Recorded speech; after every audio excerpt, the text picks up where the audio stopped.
कुछ रोज पहले मैं और मेरी टीम लाहौर गए और लाहौर में मुख्तलिफ जगहों का विजिट किया और आखिरकार हम दाता दरबार पे भी गए। लेकिन दाता दरबार हम सिर्फ एक नए एंगल से दाता दरबार को देखने गए। किस लिए गए आपके साथ शेयर करना चाहता हूं। यूके का एक अंग्रेज था, उसने जब तख्ते बल्कीस का वाकया पढ़ा तो बहुत हैरान हुआ कि सिर्फ पलक झपकने में कैसे इतना बड़ा तख्त वहां से यहां लाया गया। उसने इस पर बहुत तहकीक की, रिसर्च की कि अगर बाई एयर उस तख्त को लाया जाए तो इतना वक्त लगेगा, बाई रोड लाया जाए उस तख्त को तो इतना वक्त लगेगा, अगर बुलेट ट्रेन से लाया जाए तो इतना वक्त लगेगा।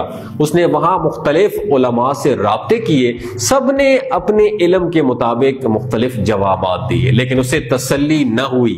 उसने रिसर्च जारी रखी, मुख्तलिफ किताबों का मुतालिया किया। गोरों की आदत है दोस्तों कि वो रिसर्च बहुत करते हैं।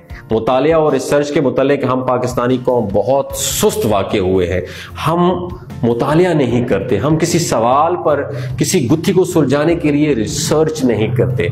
अगर कभी ऐसा कुछ करना पड़ भी जाए या कोई आर्टिकल पढ़ना पड़ जाए तो हमारा दिमाग घूम जाता है कि ये क्या खुश काम दे दिया इसमें।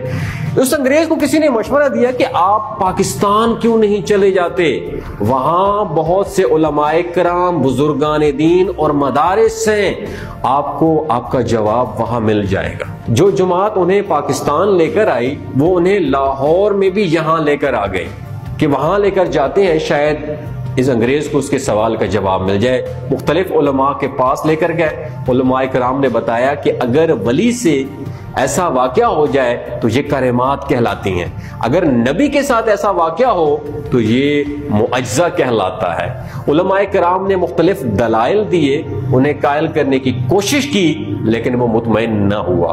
तो जो जमात उन्हें पाकिस्तान लेकर आई थी तो उन्होंने कहा कि अब आप पाकिस्तान आ ही गए हैं और लाहौर में ही हैं तो आपको लाहौर की सैर कराते हैं हम लोग। तो वो उन्हें सबसे पहले मीनारे पाकिस्तान लेकर गए कि ये देखो ये मीनारे पाकिस्तान है, ये बादशाही मस्जिद है, ये शाही किला है, ये अनारकली बाजार है। लेकिन जब वो हजरत दाता गंज बख्श के मजार के सामने से गुजरे तो पूछा ये क्या है। तो उस जमात ने कहा कि कुछ नहीं, ये जस्ट मजार है। तो उस गोरे ने कहा कि मुझे इसमें लेकर जाओ, मुझे यहां से कुछ अलग खुशबू आ रही है। तो उन्होंने कहा कि चलो मेहमान हैं और अब यहाँ आए हैं तो मज़ार दिखा के चलते हैं यहाँ से। तो जैसे ही मज़ार के अंदर दाखिल हुए तो एक बुजुर्ग वहां पे खड़े थे, उनके हाथ में एक कप और दूसरे हाथ में चाय की केतली थी। पूछा चाय पियोगे?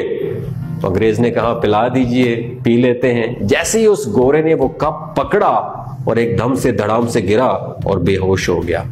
चेहरे पे पानी डालकर होश में लाया गया तो उसने सबसे पहले पूछा वो बाबा जी किधर है, वो दरवेश। लोग हैरान हुए और पूछा कि कौन से बाबा जी, लेकिन बाबा जी नहीं थे वहां पे।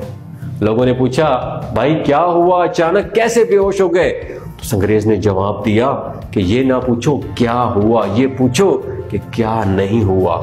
जिस जवाब की तलाश में मैं इतने अरसे से था, मैंने रिसर्च की, उस जवाब की तलाश में पाकिस्तान आया, मुख्तलिफ उलमा और मशाइख मुझे जवाब न दे सके। एक पल भर में मुझे उसका जवाब मिल गया। लोग हैरान हुए और पूछा वो कैसे आपको जवाब मिला?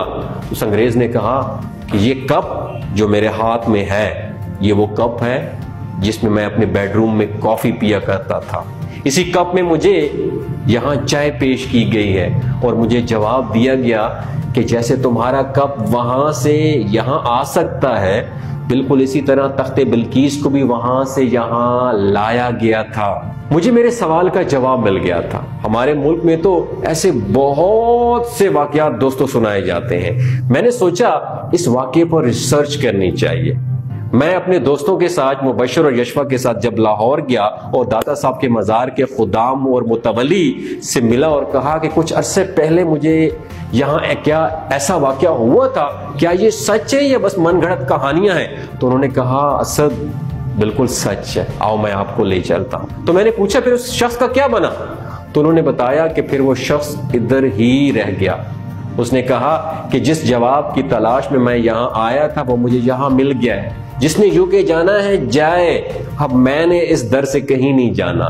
उस शख्स ने इस्लाम कबूल कर लिया और उसका नाम फारूक अहमद रखा गया था। उसने अपनी पूरी जिंदगी यहां गुजारी, यहीं वफात पाई और यहीं मजार के अहाते में उसकी तदफीन हुई। तो मैंने कहा अपने दोस्तों के साथ उस बाबा जी से, खुदाम से, कि अगर यहीं दफन है तो उनकी कब्र भी होगी? तो उन्होंने कहा जी बिल्कुल कब्र है, अगर कोई देखना चाहे तो लंगर खाने के साथ ही नीचे की तरफ उनकी कब्र है और उस पर उनके बारे में मुकम्मल डिटेल लिखी हुई है, वही उनका मजार है। दोस्तों, बात करने का मकसद यह है कि हजारों लोग वहां से गुजरते हैं, लेकिन खुशबू किससे आई? एक बात याद रखें, जिसने आंख दी है नजारा भी उसी ने पैदा किया है, जिसने कान दिए हैं नगमा भी उसी ने अता किया है। बस महसूस करने की बात होती है। मैं जब भी कहीं जाता हूं तो मेरी ये ख्वाहिश होती है कि चीजों को एक नए एंगल के साथ देखूं। तो अक्सर औकात मेरे दोस्त अहबाब जाते रहते हैं, तो मेरे साथ जो टीम थी उन्होंने भी इंसिस्ट किया कि दाता दरबार पर जाते हैं, दाता साहब के दरबार पे जाते हैं। तो मैंने उन्हें बताया कि आज हम जाएंगे, एक नए एंगल के साथ दाता साहब के दरबार को देखेंगे ताकि आपकी भी लर्निंग में इजाफा हो। तो दोस्तों, क्या इस कहानी से आपकी भी लर्निंग में इजाफा हुआ है? अगर इजाफा हुआ है तो इसको शेयर करें। हो सकता है आज के बाद जो दाता साहब के दरबार पे जाए तो एक नए नजरिए के साथ जाए। अपना और अपने साथ जुड़े रिश्तों का ख्याल रखिएगा।